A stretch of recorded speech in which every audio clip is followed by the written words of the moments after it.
Straws that broke the camel's back. So, back in 2011, I quit. I quit working for the man, so to speak, because I gave up and didn't understand what I was working for anymore. So, what was a straw? One of the straws was H-1B visas and U.S. hiring practices within the software industry. Well, this went deep, didn't it? But as a hiring and firing manager for a team of software engineers, I had to interview people for jobs. I had to read resumes, and I had to try to find the best person for the job.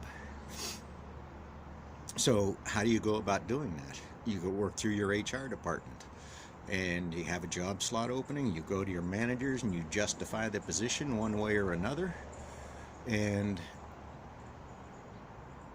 the posting is put out, the job opportunity. So here's what happened.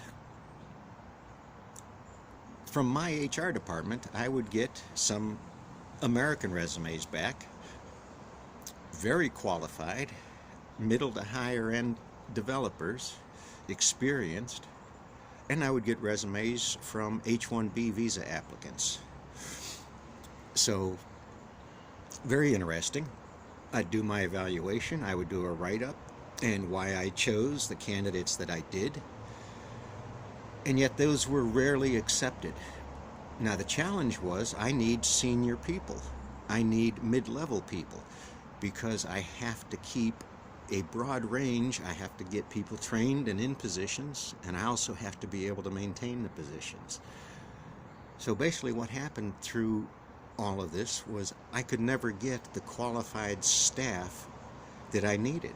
I would have some selection committee above me choose H-1B visa holders or future holders because they don't have them yet. They have to have a job. It's a long story. So basically, I ended up having to staff teams with underqualified people and make my seniors cover for them. And you get into this word called mentoring, and you get brownie points for mentoring, which I did. That's what you do. But what I saw was we were getting resources and paying them about a third less than any of my comparable American stateside workers. Now that was good money for them. It wasn't a salary you could really complain about, especially if you relate it to where the country you came from. But in America, these salaries weren't a match for the responsibilities of the position, for being on call 24 hours a day, for working weekends constantly, even though you put in your 40 hours a week, but you're salaried, so you don't get overtime. You negotiate your time back off, and that never went well for the employees, let me tell you. So I quit. Whatever this is, I decided industry doesn't get it anymore. Left middle class, sold my stocks, and over the years sold everything else that I've had to get this far. So middle class to about poverty, although you can't tell by the backgrounds in my photos.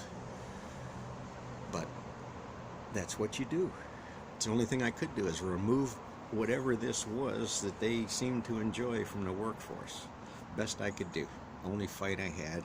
And I've been talking about pollution since then. Many aspects of pollution. It's throughout our environment. It is social pollution. It's conversational pollution. I smear the word all over the place because of it. So, direct experience with H-1B visa workers. I cannot complain about any of the individuals. I've met their families. We've had get-togethers and outings and meetings and town halls. I worked with a distributed team across the U.S., so most of my team meetings, 2/3 of the team was on a conference call or on some, computer application somewhere. So that was how life was in this world. What were we doing? Medicare and Medicaid software for states. We wrote the financial system. My teams were financial, among others, but that was the most critical team, and you can imagine why, because it was approving billing and paying billing to the tunes of billions of dollars a month across all these states. And the company that I used to work for sold that division out to CSC. They've taken over that. And outsourcing, this offshoring of stuff. I mentioned before how you manage software development projects and why Boeing software failed and killed people.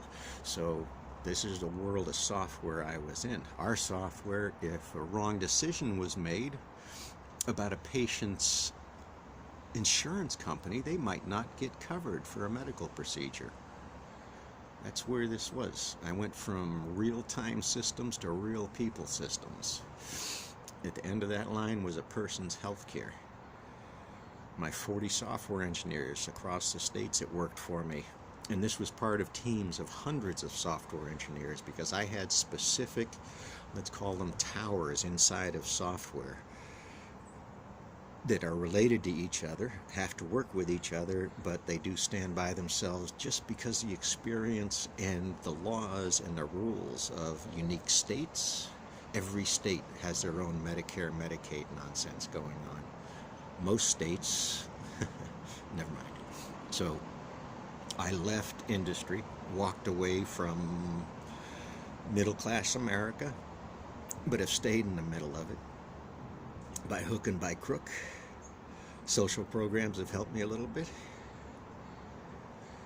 Friends have helped me a lot. So this is where I am since 2011. The only thing, what was the point of this? Because people are frustrated. People are tired of this shit. I had the ability to walk away and paid for it. Why am I sharing this? That's a good question.